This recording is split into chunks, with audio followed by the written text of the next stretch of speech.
Apa dampak perang Amerika versus Iran bagi ekonomi Indonesia? Oke, di sini saya akan jelaskan menjadi 7 poin dan akan menjelaskan skema yang ada di atas. Insya Allah mudah untuk difahami.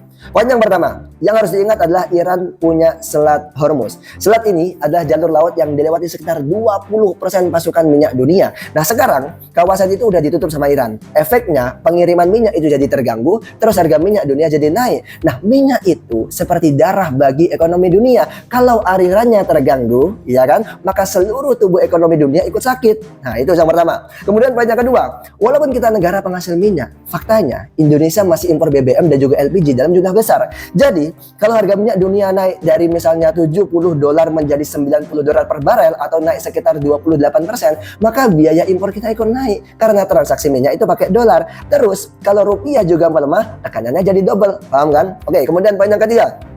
Misalnya harga minyak naik signifikan, pemerintah punya dua pilihan. Pertama, tambah subsidi tapi efeknya APBN jebol. Kedua, naikkan harga BBM. Contohnya begini, kalau BBM naik Rp1.000 per liter, maka ketika mobil mengisi 40 liter, maka otomatis tambah biaya jadi Rp40.000 sekali isi. Terus ojol dan juga angkutan umum akan menyesuaikan tarifnya. Efeknya biaya kirim barang jadi naik. Nah, ini baru awal ya, paham kan ya? Kemudian banyak keempat.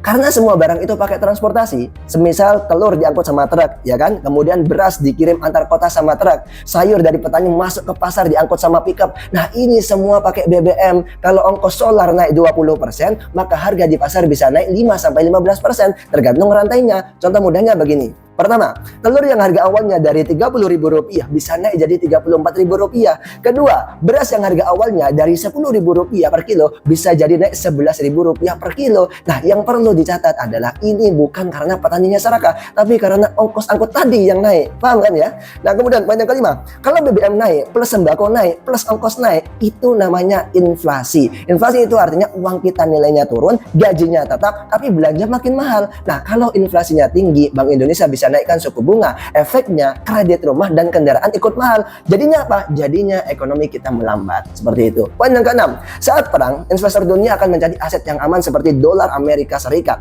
Akibatnya, dolar jadi menguat, rupiah jadi melemah. Semisal kalau rupiah dari Rp15.000, maka bisa naik jadi Rp15.500 per US dollar.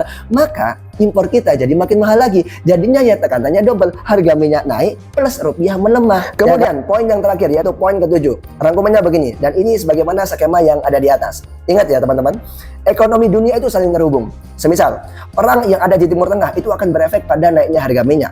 Nah, ketika harga minyak naik, impor Indonesia jadi mahal. Impor mahal, maka BBM jadi naik. BBM naik, jadinya transportasi naik. Transportasi naik, akibatnya sembako naik. Sembako naik, maka inflasi naik. Inflasi naik, akibatnya daya beli masyarakat kita turun. Nah, semua ini terjadi walaupun kita nggak ikut perang, ya kan? Jadi terkadang perang itu efeknya yang paling terasa ada dua tempat, ya kan? Pertama di medan perang, ya kan? Kemudian yang kedua di dapur rumah kita sendiri. Seperti itu. Paham kan sampai sini? Nah, seperti itu. Terima kasih, saya Idin Madani. Kalau suka jangan lupa follow dan sebarkan biar manfaatnya semakin meluas. Diskusi di kolom komentar.